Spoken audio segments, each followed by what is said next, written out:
Hello and welcome to my channel. I realise I'm not in the normal reading chair, but the sun is out that way and apart from me not being able to see, you wouldn't be able to see me either. Anyway, it's Joyce time. We got our Joyce Bible. Go and get yours if you want it. And we'll read over here. So let's see what we've got, shall we, today? My first offering, or today's offering, is on page 736. It is called Finish Well. It is in Nehemiah 7:6. There it is. Okay. So, I can put this nicely in front of me. Just means you see me looking down. That's the trouble. But at least, we'll get there. Finish well. Nehemiah knew how to finish what he started. See Nehemiah 6:15. And God uses people who know how to complete what they have begun. Many of us are good at starting, but not good at finishing. The reason is simple. Emotions motivate us and get us going. But it takes more than emotion to get us to the finish. Let's say we receive an encouraging word from God or someone else, and we are off and running. The question is, how long do we keep running after the emotions wear off? Many of us stop right at that minute, as soon as we no longer feel anything. Joyce speaking. I remember one time early in my Christian walk when I got so excited because of a word the Lord gave me.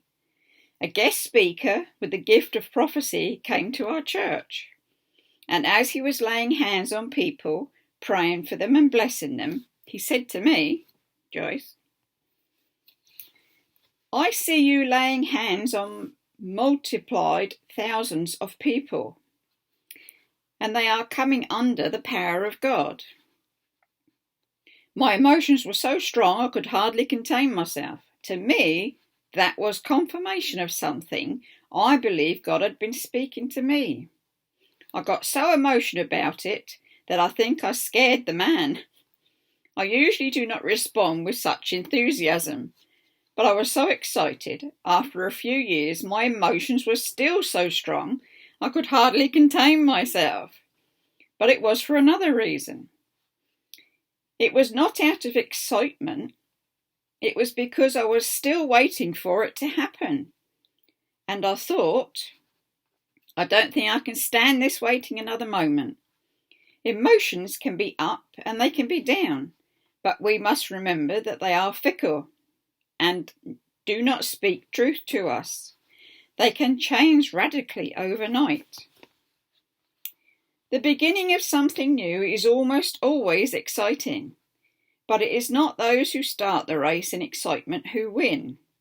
It is those who stick to it and make it across the finish line, when nobody is excited anymore, when nobody is cheering them on, when their emotions are no longer supporting them, when they do not feel they can go on any longer, when it looks as if they will never make it to the end, and when all they have left is that one word from God that got them started in the first place. Those people are called finishers, and Nehemiah was certainly a good one. I do hope I'm saying that right. You have to forgive me if I'm not. Yeah, I'm sure it's Nehemiah. But there we go. So that was today's reading. There's a life point on here. I don't usually do anything else, but that was that reading. But there's a life point here. I'll do a little bit more. You see what the life point says. It says, Nehemiah's enemies had hired someone to tempt him to fear and hide in the temple. See Nehemiah 6:11-13. This was yet another obstacle that Nehemiah refused to accept. In spite of it, he continued to move forward and do what God had called him to do. Like Nehemiah, God has made a way for us to do everything he has put in our hearts. He does not put dreams and visions in us to frustrate us. We must be like Nehemiah and keep our confidence in God all the way through to the end. Not just for a short while when it looks like the obstacles in front of you are too formidable. Do not give up. The completion of your project may be just 1 or 2 steps away, as it was for Nehemiah. Don't give up, that's what it's saying. Never give up. If you've got something in your head and you're thinking, oh, this is what I've got to do, that's what I've got to do, go do it and don't give up. See? Okay. It was a nice one. So I hope you'll forgive me for not being in the chair. I'm in the other chair. But at least we can see each other, can't we? So that's, well, I don't know if that's good or bad for you, but anyway. On that note, I should say, do give us a thumbs up. Do subscribe, because there's always something new coming. I'm always thinking of new things to get up to in my craft room. And they are coming, trust me. Ideas are going, flowing. So on that note, I shall say, you stay safe, you take care, you have a brilliant day. And it's bye-bye for now.